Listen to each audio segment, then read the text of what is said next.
Hi everyone, this is Mike at the Photographer, and today I have another bag review for you. Today we're taking a look at the Lowepro Urban Photo Sling, and this is the 150 series. There's also a 250, which is a much larger bag. So today we're going to take a look at the smaller one, but you'll be surprised at how much you can actually fit inside here. So this is a sling bag, as the name kind of gives away. You have the one large sling strap. You only have one option, so if you don't like the strap to go in this direction, then you're kind of out of luck. It would be nice if they had two different options, but they don't. So if you don't like sling bags and sling bags that go in this direction, then you have to look out elsewhere. So this bag is the smallest bag in the series, but like I said in the beginning, it can hold a surprising amount of stuff. So let's just take a walk through the outside, and then I'll get into the bag and I'll show you what I actually have in there. So there is a single sling strap, but there's also a hidden belt. That is a nice touch. The fact that you can hide it is a nice touch, and also the fact that they include it is nice as well. If you have a heavy load, it definitely makes carrying the bag a lot easier.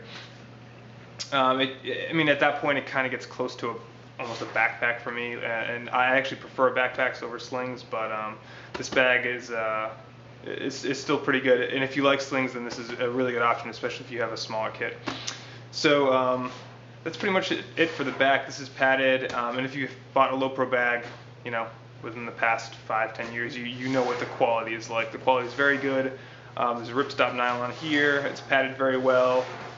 The gear is secured very well, and they include nice buckles on the sides that kind of keep the flap down and keep everything secure. So on the front, there is a Velcro closure, but if you lift it up, you'll see that there's actually a front pocket as well. And in this front pocket, I keep my color checker passport and my memory card wallet. And they also include a leash built into the bag, which is really nice. I like when they do that. So that's it for the front. Again, this is the small bag, so there's not a lot going on the outside. There are small pockets on the outside, but you're really not going to be able to fit much of anything in there. I mean, if you had a really small tripod, you could fit one leg in there and strap it in with this side loop, but it would have to be a pretty small tripod. And this side doesn't have anything. So then if we move to the top of the bag, you'll see that these, besides keeping your gear kind of snugged down and cinched down, these buckles also serve another purpose. So you need to think of this as like a top loading bag, and it's not like the Fast Pack series where you go in from the sides. This is a top loader, and the 250 version is as well. So this being a top loader, you need to access your gear from the top, and these buckles keep the flap from opening up all the way on you and all your gear spilling out. So if you open the zippers up to these clip points, you can see that you can access your gear pretty easily from the top. So as you've probably already seen, the Urban Photo Sling 150 can hold an iPad, which is really nice.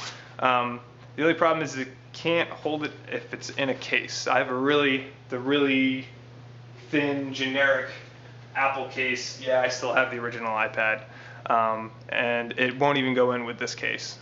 So if you're looking for something to hold an iPad with a case, this probably isn't the best bag, but I usually don't use it with a case, so it's not a big deal for me. And it's really well padded, so you don't need to worry about your iPad getting smashed up. But that's nice to have that in there. So this is the top view. This is how you'll access your gear, and again, I have a memory card holder here, which is nice. Lowepro does that a lot they do that on the Fast Pack series as well. The point where you open up and go to grab your camera, they've started to include a memory card slot, which is nice. So this is a Canon 5D, so it's not a small camera, and it has a hand strap on here as well, and a tripod plate, so it's not the smallest of cameras, and it fits in here fine, not a problem at all. And this is kind of just the default setup. The way it came, I actually found it pretty useful. So you can grab your gear from the top, and then The way I have it set up right now is you're kind of limited to the gear you can access below the camera. There is a flap on the side here, and the way that this divider is built is you can flip it up so you can grab gear that's underneath it. So if you had a a small lens like a nifty 50 or something like that, right below here you could easily just flip this flap and grab that lens and pop it out and switch out. And again, if you could remove this divider on this side, and if you had a real long lens, you could do the same thing, just flip the flap, pull the long lens out, and you'd be good to go. So I'll show you what I do have in here. So like I showed you, I have Canon 5D 50mm on there with the hand strap and a tripod mount. In addition to that, I have the iPad, and I will undo these clasps on the side to show you what I have in the rest of the bag.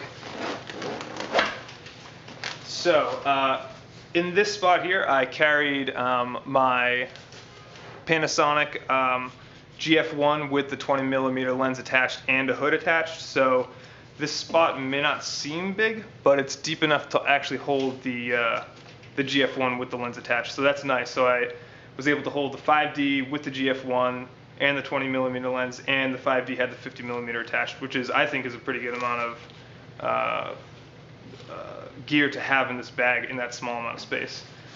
And on the bottom, I have a 17-40L, no hood attached. The hood was a little too big. And then I also have the 14mm f2.5 for the GF1 in a pouch on the bottom, with plenty of room to spare. And one nicety on the bottom here you can see is there's mesh webbing down here.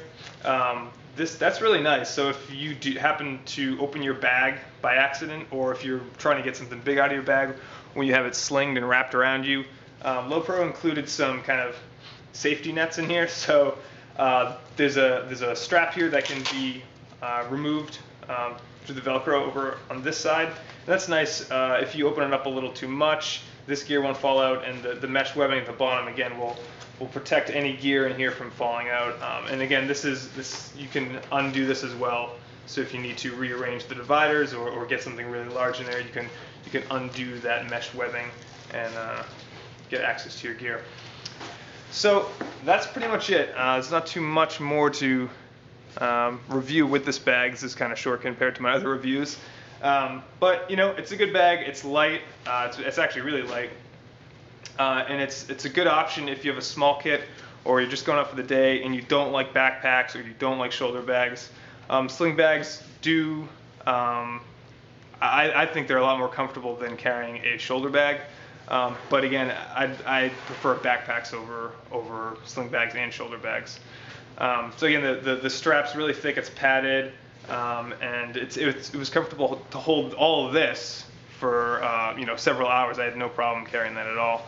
I actually was really surprised at the amount of gear I could get into this bag, while it's still being comfortable. That's usually, you can load up bags, but they become uncomfortable really quickly. But this bag was able to take the load rather well, especially with the waist strap. If you bust out the waist strap, that can take a lot of the load off your shoulders. So again, this is the Lowepro Urban Photo Sling Bag, and this is the 150 version. Again, there's a 250 version that is available. Check out Lowepro's site for that. Hey everyone, I wanted to show you something that I did not include in the original video, and that is the 5D with the 70-200 f4 LIS attached. I just wanted to show you that you can fit it in this bag with no problem at all, and I could even, if I wanted to, include the 50mm and the 17-40 in there as well, and it wouldn't be a problem at all. I'm sure I would get questions asking me about that, but yes, it will fit. They will all fit in there. The 17-40 sticks out a little bit, but so does the GF1 when I put it in here, and the bag still closes without a problem.